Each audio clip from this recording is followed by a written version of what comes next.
Bismillahirrahmanirrahim. Assalamualaikum warahmatullahi wabarakatuh. Alhamdulillah. Wassalatu wassalamu ala sayyidina Rasulillah wa ala alihi wa sahbihi wa mawala. Amma ba'd. Kembali kepada kajian-kajian hadis tematik. Kali ini izinkan kami untuk menyampaikan tentang pola hidup bersih ala Rasulullah SAW.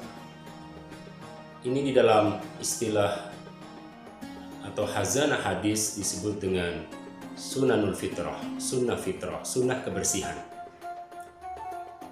Pola hidup sehat dan bersih versi Rasulullah SAW di dalam literatur hadis atau sirah banyak kita jumpai. Di sini paling tidak yang kami sampaikan ada di dalam riwayat hadis, ada yang menyebutkan riwayatnya 10 sunnah fitrah, 10 sunnah kebersihan. Ada di dalam riwayat lain menyebutkan 5 khamsun minal fitrah, itu di Sahih Muslim, 5 sunnah fitrah. Ada yang menyebutkan 10, ada yang menyebutkan dengan redaksi yang lain. Oleh karena itu, sebenarnya banyak sunnah-sunnah Rasulullah SAW yang bersifat pola hidup sehat dan bersih. Tapi karena waktu mungkin yang sedikit, maka di dalam kesempatan ini kami ingin menyampaikan pokok-pokok dari sunnah fitrah atau pola hidup bersih versi Rasulullah SAW atau sunnah al-fitrah, yaitu yang diriwayatkan oleh Imam Muslim, hadis nomor 153, bab tentang kesucian dan kebersihan. Dari Abu Hurairah radhiyallahu anhu dan dari Aisyah radhiyallahu anha, ashrun minal fitrah, qassus sarib wa ifa'ul lihyah wasiwaki wastinshaq wa qassil adhari wa ghassil barajimi wa natfil ibti wa khalqil anati wa intiqasil ma'i. Dalam riwayat lain disebutkan yang tidak disebutkan di dalam riwayat ini adalah al-hitan wal istihdad. Saudara-saudara sekalian, 10 sunnah fitrah. Ada yang mengatakan lebih dari itu. Kita lihat di dalam hadis ini, hadis yang termasuk hadis yang paling lengkap bicara tentang sunnah fitrah, sunnah kebersihan di Sahih Muslim ini. 10 dari sunnah kebersihan adalah: 1. Mencukur kumis. 2. Merapihkan jenggot. 3. Siwak atau sikat gigi dan sejenisnya yang bisa menghilangkan dan membersihkan gigi. Kemudian cuci tangan dan mencuci sela-sela jari, sebagaimana yang mungkin kita sering lakukan di dalam arahan-arahan medis, yaitu kita mencuci tangan, kemudian kita masukkan ke sela-sela jari kita.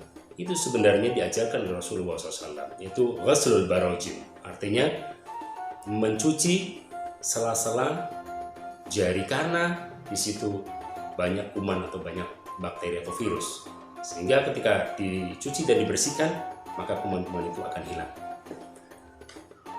Kemudian yang selanjutnya adalah memotong kuku dan mencabut bulu ketiak, mencukur bulu kemaluan, khitan atau sunat, serta membersihkan hidung. Membersihkan hidung, air atau lendir di dalam hidung. Ada riwayat lain juga al-madmadah, yaitu berkumur-kumur. Intinya dari hadis Rasulullah SAW ini adalah Rasulullah SAW sangat care sekali dan perhatian dan mengarahkan umatnya untuk selalu hidup bersih. Kalau hidup bersih, maka dia akan hidup sehat. Jadi pola hidup sehat dan bersih itu sejatinya adalah pola hidup atau lifestyle yang diajarkan oleh Islam. Dan Rasulullah SAW, beliau sendiri juga mempraktekkan dan berikan contoh bagaimana berpenampilan indah, rapi, bersih, sehingga dengan pola hidup itu akan mengantarkan kita hidup sehat. Nah, apalagi dalam kondisi pandemi COVID-19 ini, kita dituntut untuk berpola hidup bersih dan sehat. Nah, ini beberapa anjuran dan arahan dari Rasulullah SAW, yaitu sunnah kebersihan. Kalau kita secara umum kita lihat dan kita amati, kita renungkan hadis ini, sungguh sangat luar biasa ketika kita praktekkan pola hidup yang bersih dan sehat versi Rasulullah SAW ini, seperti mohon maaf, mencukur bulu ketiak dan bulu kemaluan, mencabut bulu. Rasulullah SAW menyebutnya mencabut bulu ketiak, karena dalam sebagian penelitian ada peneliti di bidang kedokteran meneliti bahwa ketika dicukur misalnya bulu ketiak itu kumannya belum secara total dia hilang, tetapi ketika mengikuti apa kata Rasulullah SAW, yaitu natful ibti, yang artinya mencabut bulu ketiak, maka ketika dicabut maka dengan akarnya yang di situ banyak kuman dan bakteri ikut hilang dan bersih. Subhanallah. Allahumma sholli ala Sayyidina Muhammad. Luar biasa konsep yang ditawarkan Rasulullah SAW untuk kesehatan kita semua dan kebersihan, sehingga tidak asing bagi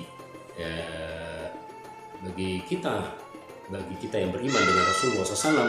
Beliau di dalam hadis yang sahih di Sunan Tirmidzi, beliau bersabda, Rasulullah SAW bersabda, at-tuhuru syatrul iman, kebersihan pangkal dari keimanan atau bagian yang tidak bisa terpisahkan dari keimanan.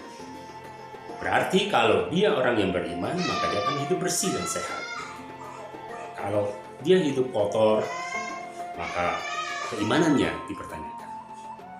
Jadi Rasulullah SAW saking perhatian terhadap kesehatan dan kebersihan memasukkan di dalam bagian dari keimanan, sehingga seorang yang beriman dan Islam tentu saja dia diharapkan untuk bersih lahir dan bersih batin.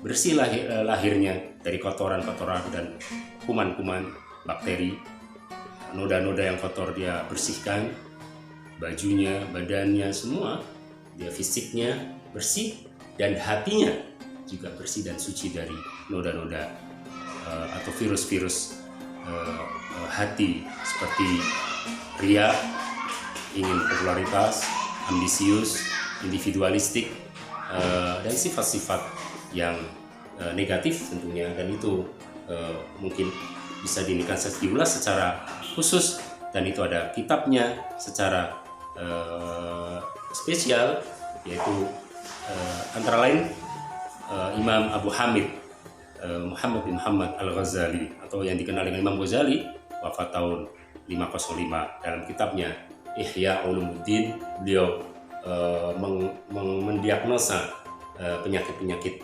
dalam, penyakit-penyakit hati, dan juga obatnya. Demikian saja tips dan kiat-kiat dari Rasulullah bagaimana kita bisa hidup bersih dan sehat versi Rasulullah SAW, atau versi hadis atau versi Nabawi. Dan atau disebut dengan sunnah fitrah. Mari kita sosialisasikan, kita praktekkan, kita masyarakatkan sunnah fitrah Rasulullah SAW ini. Insya Allah kalau kita dengan benar dan baik mempraktekkan tips kesehatan Nabi, insya Allah kita akan hidup sehat. Demikian saja, kurang lebih mohon maaf. Billahi taufiq wal hidayah. Wassalamualaikum warahmatullahi wabarakatuh.